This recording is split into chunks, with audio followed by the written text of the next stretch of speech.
Gata for the sound of the bell.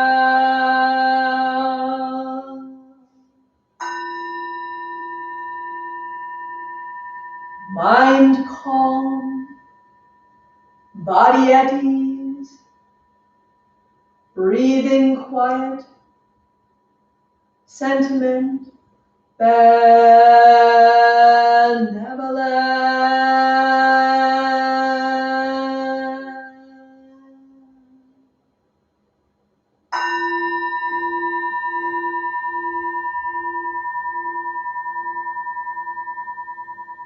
Dharma friends, sitting still in vital silence,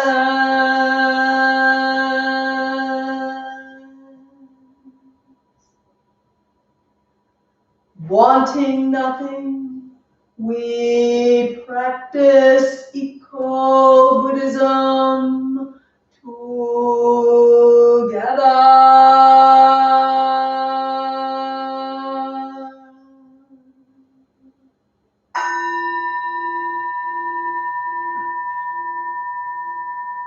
The sound of the temple bell booms for all to cease from conflict.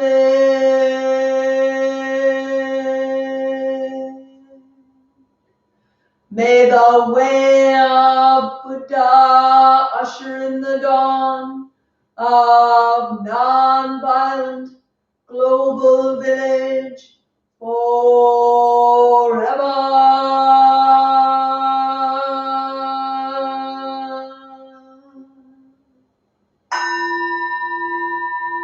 Here is the after sound of the bell.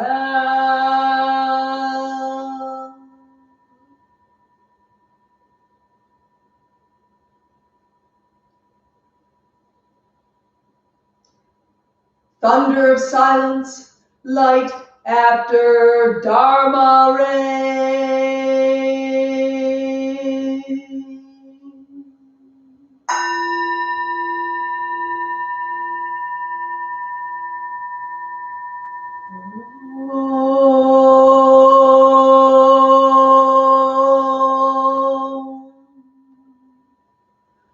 Amoga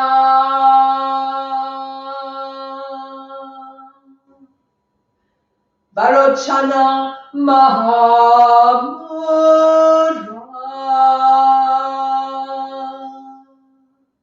Manipadme Jvala Pravartaya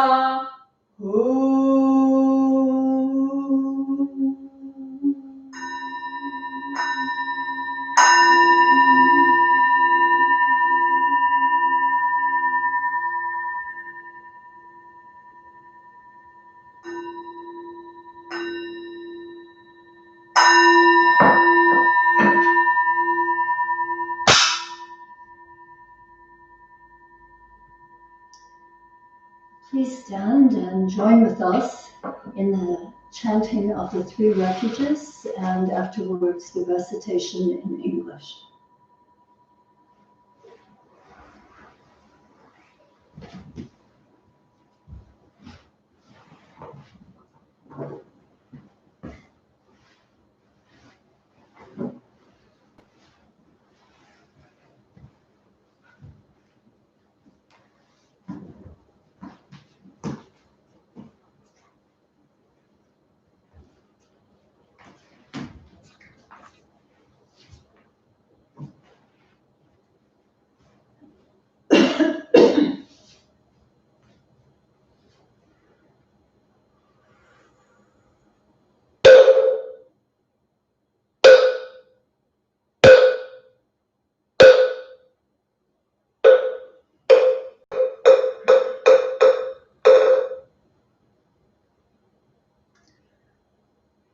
Chi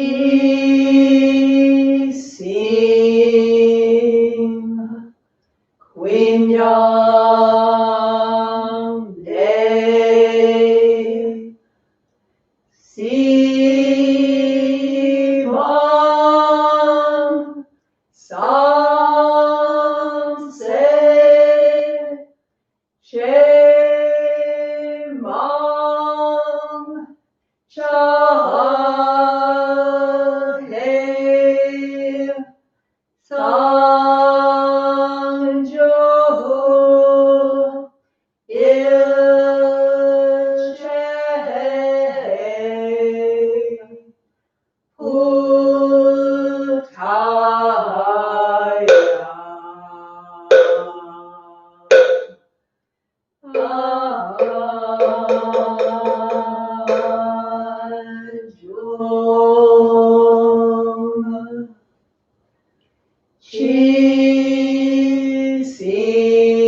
And the English.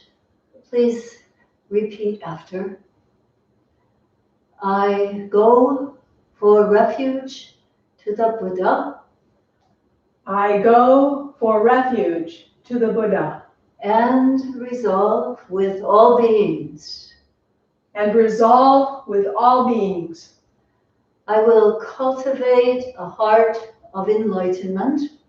I will cultivate a heart of enlightenment. And realize the great way. And realize the great way.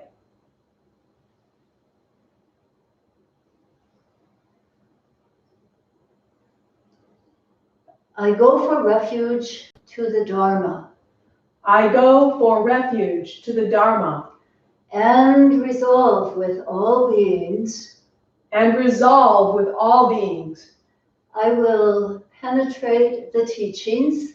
I will penetrate the teachings. And uncover oceans of wisdom. And uncover oceans of wisdom.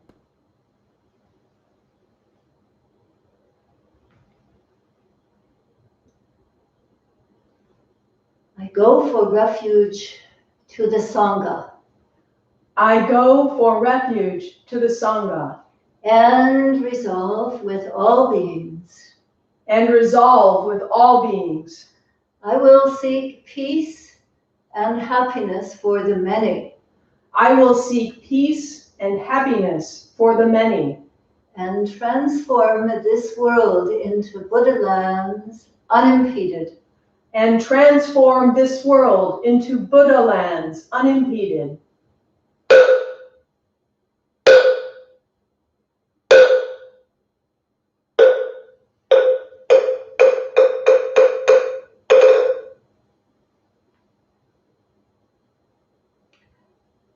Please return now to your places for another short period of meditation, about 5 minutes.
Please follow along with these simple exercises, consciously harmonizing your breathing with your movements.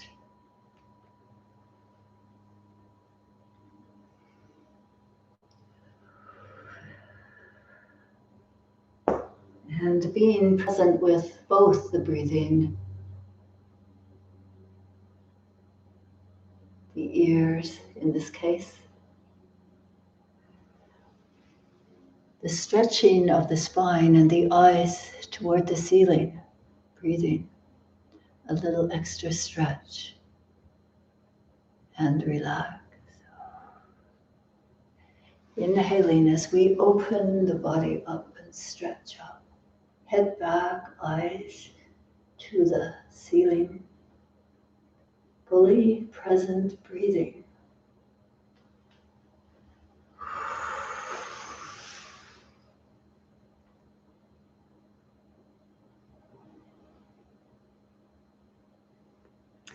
Inhaling up. And if these are a little too strenuous for you, then be creative with making some perhaps simpler, less strenuous movements for yourself. The benefit is still there. It's how your mind stays present, moment by moment, breath by breath.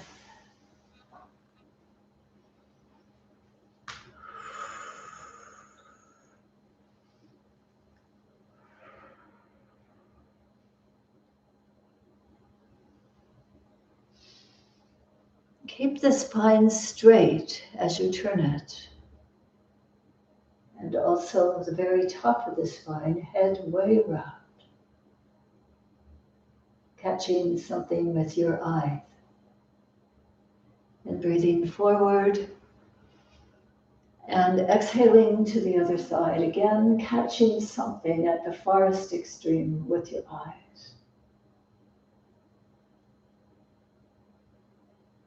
Breathing forward. And exhaling down again. Inhale up.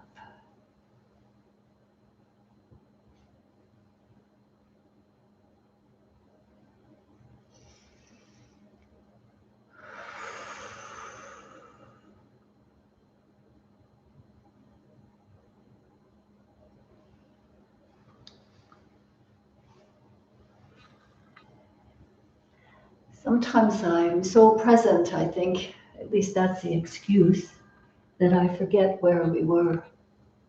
So we just pick up.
Right, please bring your hands palm to palm as we listen to the second page of the Dhammapada Reading from the chapter, The Master.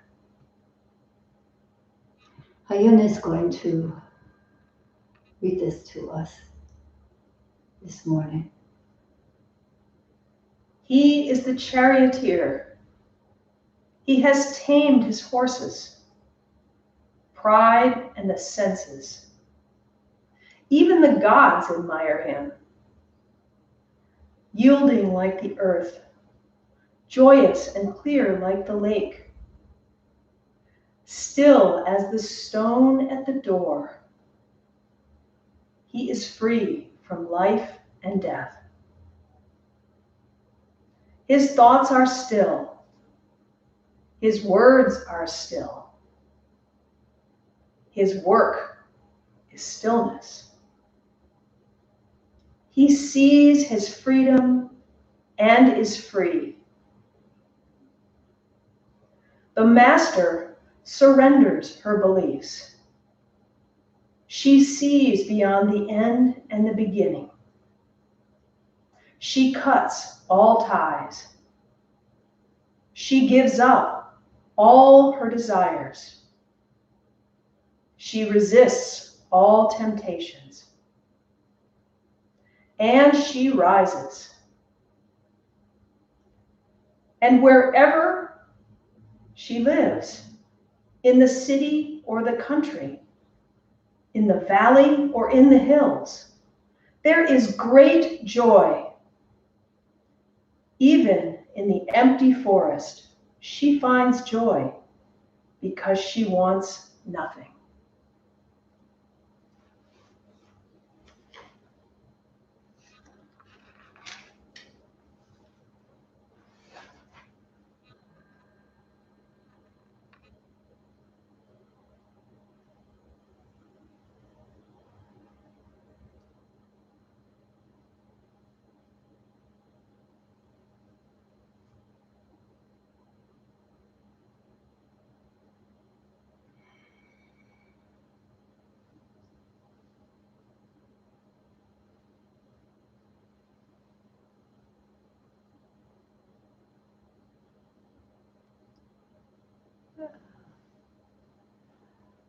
Rabbits munching greens in the garden.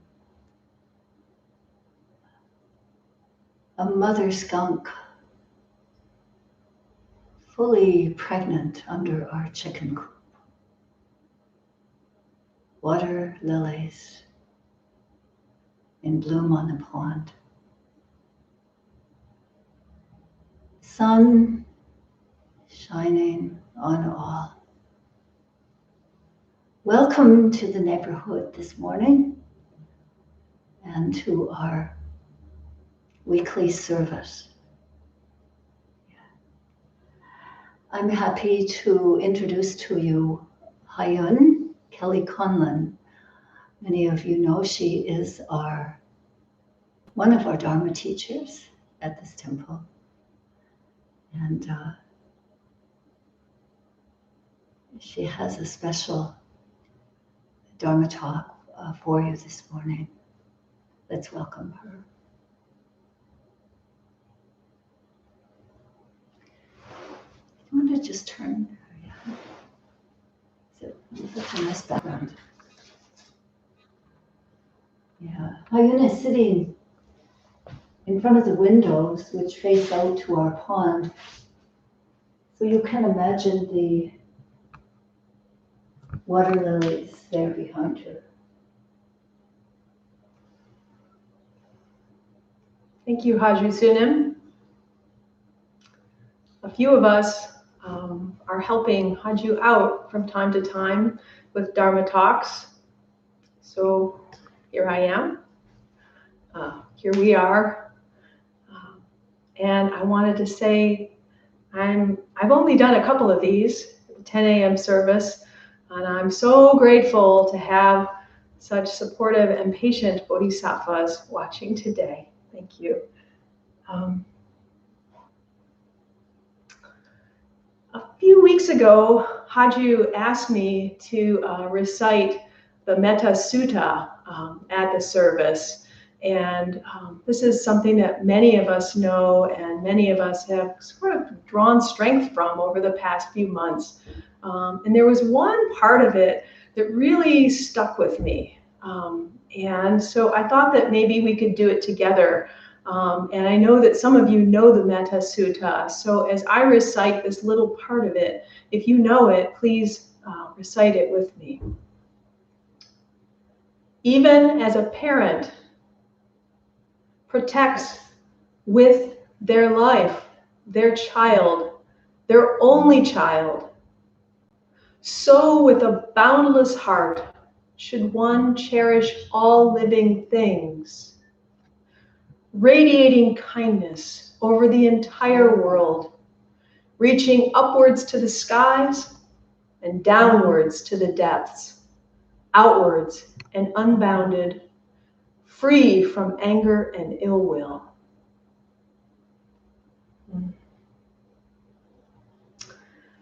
Wow, that's really beautiful. And it's something that is really difficult in our day-to-day lives these days. I find that I was really intrigued by the words radiating kindness and what those might mean. And so I did a little research on loving kindness. And loving kindness is one of the 4 Brahma Viharas. The others are compassion, empathetic joy, and equanimity, of course. Yes. But loving kindness, and each one of them has their own kind of challenge at times. But lately, I have been really looking into deeply the notion of loving kindness, partly because of my background. Before I came to the temple and became a cheesemaker, I was an activist. And so I really felt that anger was appropriate sometimes. And I really felt like righteous anger was something that could get things done. And so the notion that there could be something other than anger that can help forward our dreams and ideals of a better world and a better community was really something that I just didn't have much experience with. And so I really just looked at it deeply, because I guess the questions I had were that when if you've used loving kindness, and you didn't have that anger component to motivate you, how could you do that? How could you substitute that sort of impatient energy with something that is more patient and more loving kindness oriented? And if you did that, how on earth, it just seems like the sort of challenges we have now are just so overwhelming that it just seems like karma is just so great all around us that it makes me feel like sometimes like I just can't affect anything. When George Floyd was murdered in Minneapolis, it just seemed to me that an infection that had existed for so long in our country and our society had ripped open, and it was so much worse and so much deeper than any virus could ever be, as bad as viruses are. And so the thought of responding with loving kindness felt like it was going against the grain of karma. So, I first looked at some Buddhist scriptures to try to get some of my head around this. And there was one Jataka tale that really came to mind for me. I think that a lot of us think of Jataka tales as something for kids, because there's some that are just great for kids, but there's over 500, and most of them are for adults. And the Buddha talked about Jataka tales to teach people lessons.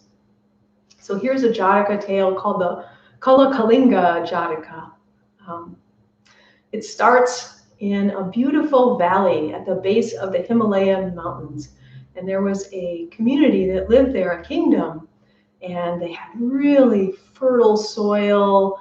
If you look out your window today and see the bright sun and the greenery, it was like that. There were streams running through that were fed from the mountains, so they were icy and cold, and They had beautiful crops, and they had a wonderful leader, a wonderful king. So it was a really happy land, and they loved each other, and they loved their king, and they loved their land. But lo and behold, there was another king who actually thought that this was a pretty lovely place too. So he thought that he would just take it over and institute his own sort of police force, his own land, and he would conquer it. So one day he and his army rode up to this small kingdom and said, either you give up or we're going to slaughter you all, and we're going to take this land one way or another. And we will give you 1 week to decide. And obviously the people were pretty frightened and didn't know what to do, but they came together, the leaders of this community, and they said, you know, we love our land, we love our community, and we love our king. So it's important that we fight back and that we do what is right. So they told the opposing army, we're going to fight, and we're going to keep our land for our people. And so they were preparing for battle, all of the, for sharpening their sabers and everything. And there was a Buddha who lived up in the mountains in a cave. And so someone who was sort of a neutral observer went up to the Buddha, who was very wise, and said, dear master, who will win this war? And the Buddha, who was very wise, said, the invading army will win this war. It's karma. That's just the way it is. And the little messenger came back down, and the word got out that the invading army would win, and that was the karma of this war. And needless to say, our heroes were pretty dejected by this news, and they wondered if they should just withdraw and drop it, because karma has said that they were not going to prevail. And they said, you know what? Even if we're not going to win, it's still important for us to do this. It's still important for us to really not give up and to really go with our own spirit and our own feeling for our families and for our community and for our king. So they decided that they were going to fight anyway. And it was just a tremendous battle, really big battle. And it lasted for days and days. And when it was all over, there were a lot of gruesome dead bodies on the ground. But somehow our kingdom, our peaceable kingdom, had prevailed. And they did not kill the opposing king. They went and talked to him and said, please leave, go to your own lands, because all we want is to stay here and live in peace. So he did. But then our little neutral observer went back to the Buddha in the mountain and said, wait a minute, karma said that these people were going to be defeated. How do you explain this, Buddha? And the Buddha said this. He said, Buddhas never begrudge victory to one who is determined. One who shows sufficient courage and strength can overcome even what the Buddhas predict. And I thought, wow, it gives me hope that, in our situation today, that good people can really stand up and really do their bit. But maybe it's not standing up in an angry way. Maybe it's standing up in a whole new way that we haven't even thought about. So as I was working with loving kindness, I really thought that maybe I'm defining things wrong. Maybe there's another frame that I should be creating. Haji Sunim gave me this book to read, See No Stranger, a memoir and manifesto of revolutionary love by Valerie Kaur. She's not a Buddhist, she's a Sikh woman, and she is pretty well known. And I'm just going to read you a little bit of the introduction, which I thought was beautiful. And she made a speech right after the 2016 elections. She spoke at the Church of William Barber, who actually has become quite prominent lately, sort of deeply insightful minister in Washington, D.C. So when she spoke to his congregation, she said, "The future is dark, but what if this darkness is not the darkness of the tomb, but the darkness of the womb. What if our America is not dead, but a country that's waiting to be born? What if the story of America is one long labor? What if all of our grandfathers and grandmothers are standing behind us now? Those who survived occupation and genocide, slavery and Jim Crow, detentions and political assault. What if they're whispering in our ear, "You are brave"? What if this is our nation's greatest transition? When I read that, it really brought tears to my eyes, and it almost does right now too, because it changed the frame for me of being kind of angry and outraged and not behaving in a way to myself that was nourishing to myself, because we have to nourish ourselves first to be able to be any good to anyone else.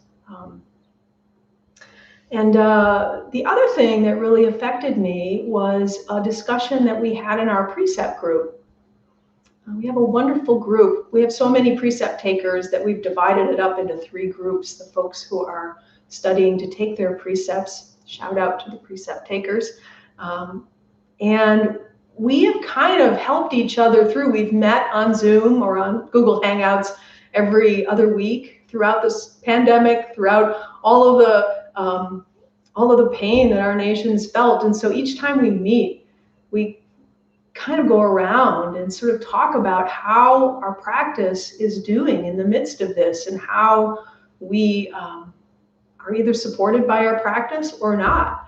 And we try to have honest talks. And so we went around a couple weeks ago, and I was really so struck by something that one of our precept takers named Amber said that I wanted to share it. It just seems so poignant for today's moment. She said, this reminds me of the Dylan Roof incident. Dylan Roof was the fellow young man who sort of saw himself as a white supremacist, and in Charleston, South Carolina in 2015, he actually came into a Bible study group for an African American church, and he assassinated all the people there, the reverend and all the people who were earnestly studying there. And Amber reminded me of something that I had forgotten, was that when he was being arraigned, one thing that he said, he babbled a lot about a lot of things, but one thing that really sort of pointed up is he said, everyone there was so kind to me that I almost didn't do it. And that's mind-blowing kindness, revolutionary kindness in my mind. Obviously he did do it, but what was followed by that were a succession of people who were the relatives of the folks who were killed. And they said, one after another, we forgive him for what he did. We don't want him to have the death penalty. In South Carolina, they still have the death penalty. And one of the men whose wife was killed said, why did you forgive this fellow? I mean, how could you do that? And he said, you know what? I forgave him, not for him, but for me mainly. Because if I walk around with this the rest of my life, I will never be whole. I will never be able to put myself back together. He said, every day there's a hole in my heart because my wife is not here. She was my companion. She was everything to me. But I know that I have to forgive this person out of my kindness.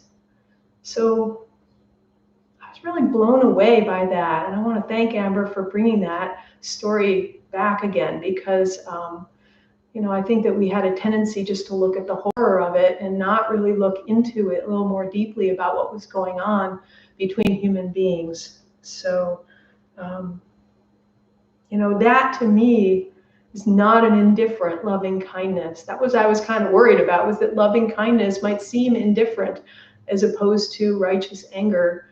But when I see those kinds of examples of loving kindness, I'm shown a whole different view of it.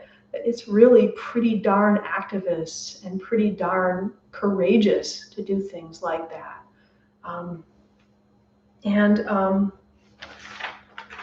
also wanted to bring to your attention this book, which many of us are familiar with. It is a Thich Nhat Hanh book called No Mud, No Lotus.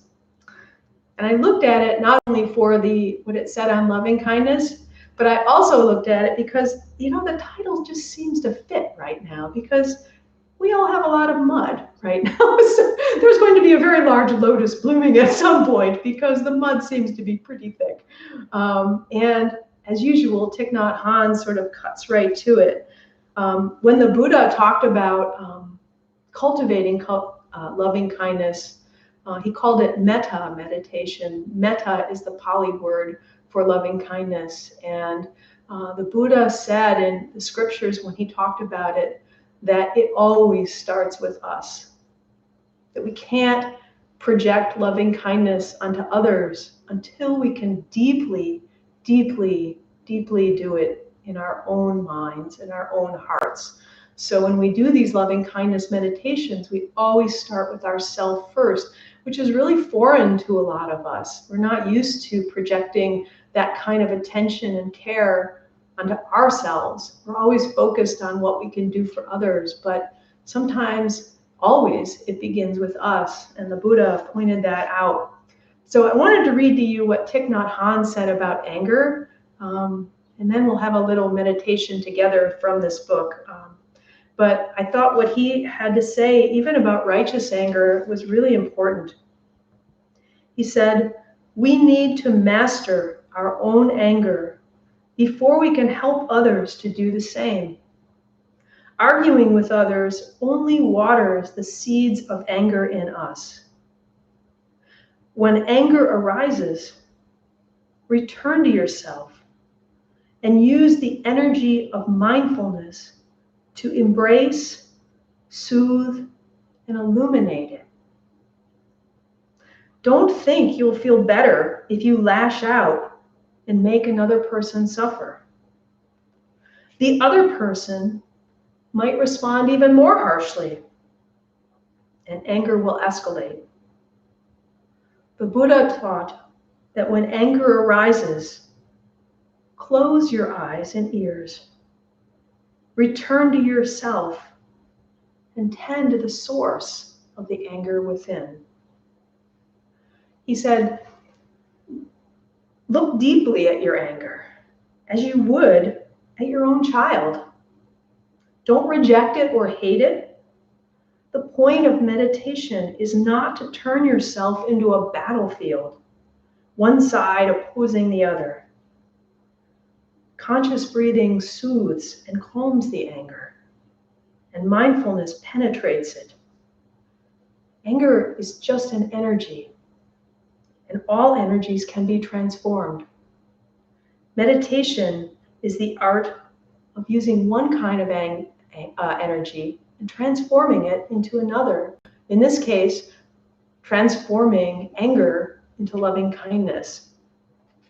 So I'd like you to put your hands in Hapchang, and we're going to do this mindfulness meditation together from this book. And between each line, I'd like you to just take 3 deep breaths. So we're going to go slowly.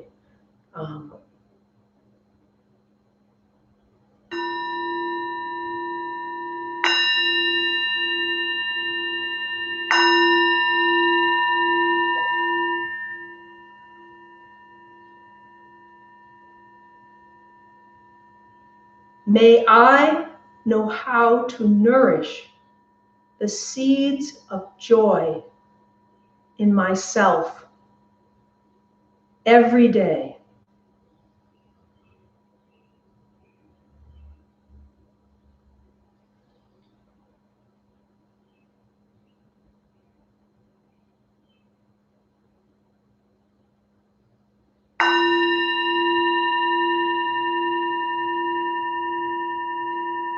May I know how to nourish the seeds of joy in her every day.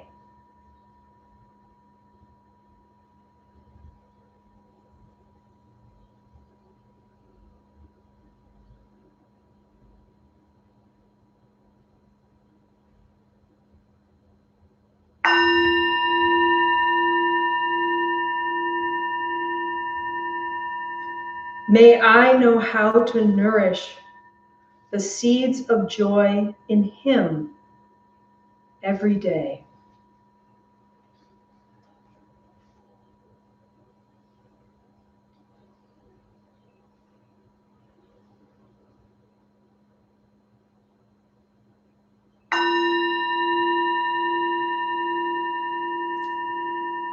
May I know how to nourish the seeds of joy in them every day.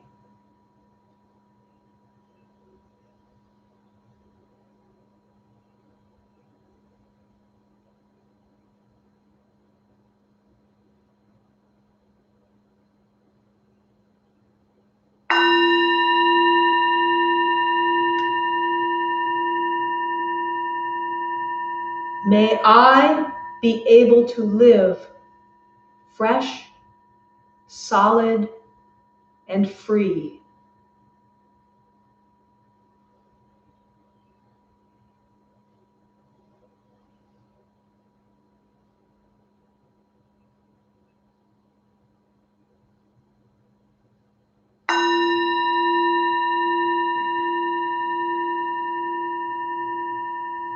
May she be able to live fresh, solid, and free.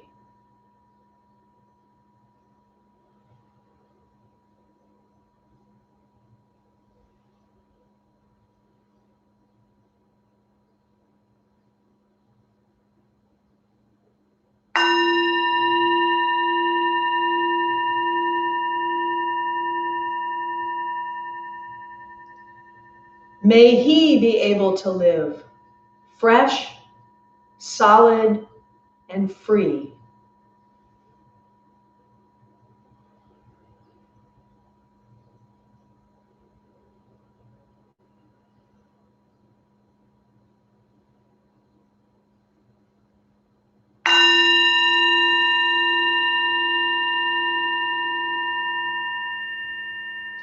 May they be able to live fresh, solid, and free.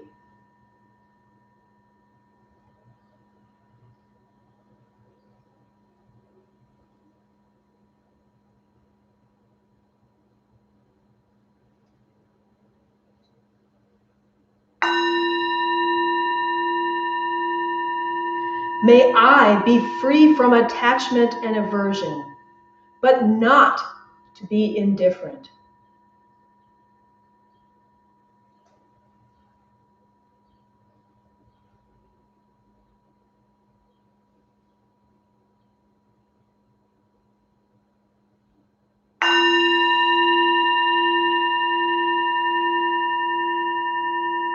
May she be able to live free from attachment and aversion, but not be indifferent.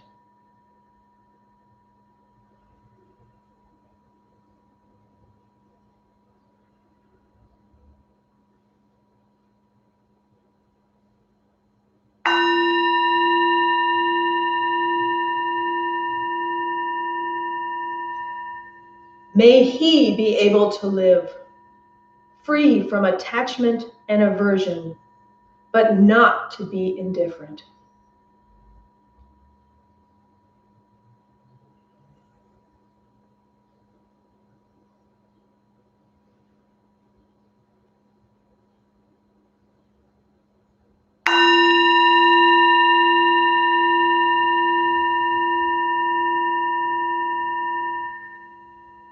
May they be able to live free from attachment and aversion, but not to be indifferent.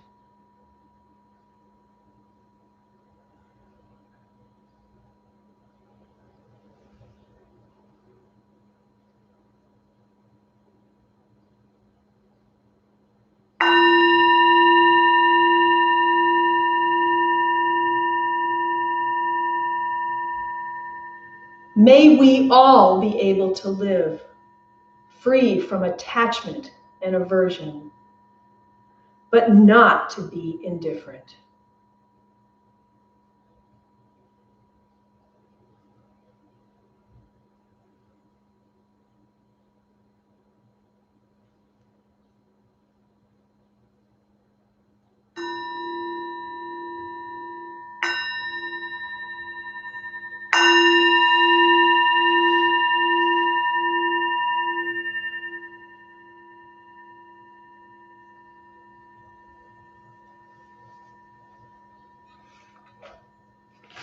Finally, I just wanted to go back.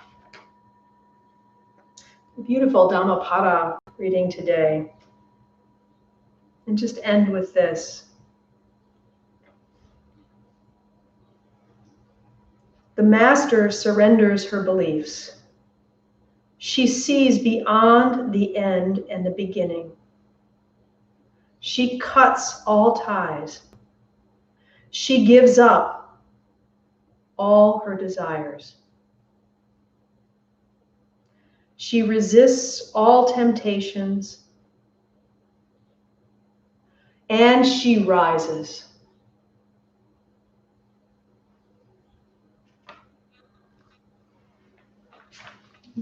I hope that this little talk has helped me. I hope it might help you along your path if you're dealing with these issues too. And I want to express my gratefulness to you for letting me be a part of your day to day. May you be well. And in a role reversal, now I'm going to turn it over to Haju to be doing announcements. Thank you.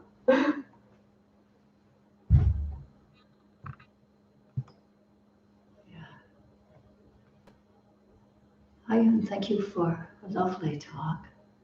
Very meaningful to me, and I'm sure to those who have been listening. And thank you for the kind of experiences that you had yourself that allowed you to be able to speak the way you do.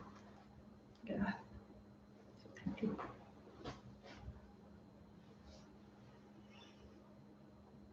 Okay.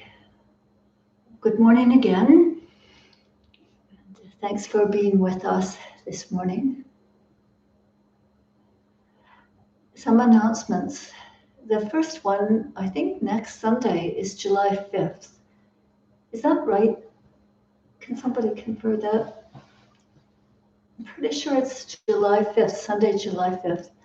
And it's at that time that we are going to have our Buddhist Society student training meetings. And so there will be no live stream service next Sunday. Just telling you now, in case you turn on and you don't see us, please go ahead and do your meditation and maybe find a book, an inspiring book like See No Stranger or No Mud, No Lotus, and do your own little Dharma inspiration. So that's no service next Sunday, but we will resume the following Sunday, July 12th. So after this, there will be the Zoom tea and chat. And I think Kusa is putting the link right on the chat so that you can just press it, and it's much easier than in the past where you've had to go to our e-bulletin or to our Facebook page to find it. So please, one of the most beautiful things that we can do to support each other is to come into the opportunity for a Dharma discussion. And the chat tea right after our services is one of those times, as is the precept taking times, which Hyun mentioned. The next thing is that there is the Dharma Recovery Group, which meets at noon, and I'm hoping that chat room link is also available to you, just right in the chat space. Yeah. Let's see what else. Then we appreciate always your support. People have dropped off fruit, dried fruit, fresh fruit, and often small gifts, which are very meaningful to us. Yesterday we received 3 beautiful magazines in the mail from one of you about birds and flowers. So we'll be having a good look at that because we're becoming quite enamored with birds and flowers around here. Yeah. And thank you for your financial support. It's really gratifying to know that there's people who are making monthly donations, and then there are many of you that are just plain making surprise ones to us. Via the website, you can find a button, or by sending a check in the mail. So thank you, and may this service and Hayun's talk be a way to enhance your journey these days. It's a generally challenging one for all of us, and we're all in it together, providing the best support we can at this moment. As we've said week after week, we'll let you know as the temple opens up a little and we can have people come. It'll probably be by signing up rather than just having an open time for people to come. And we'll be keeping lots of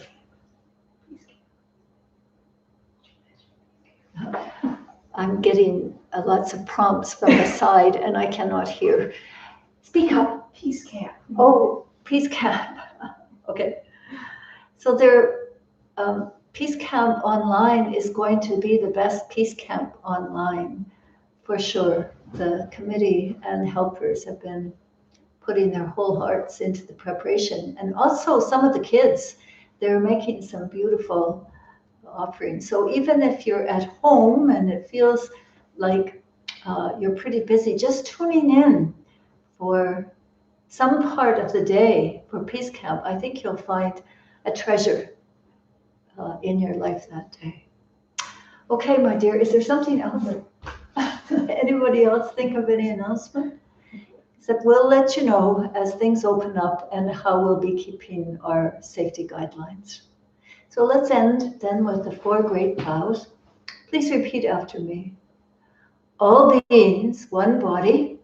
All beings, one body. I vow to liberate. I vow to liberate. Blind passions, one root. Blind passions, one root. I vow to terminate. I vow to terminate. Dharma gates, one mind. Dharma gates, one mind. I vow to penetrate. I vow to penetrate. The great way of Buddha.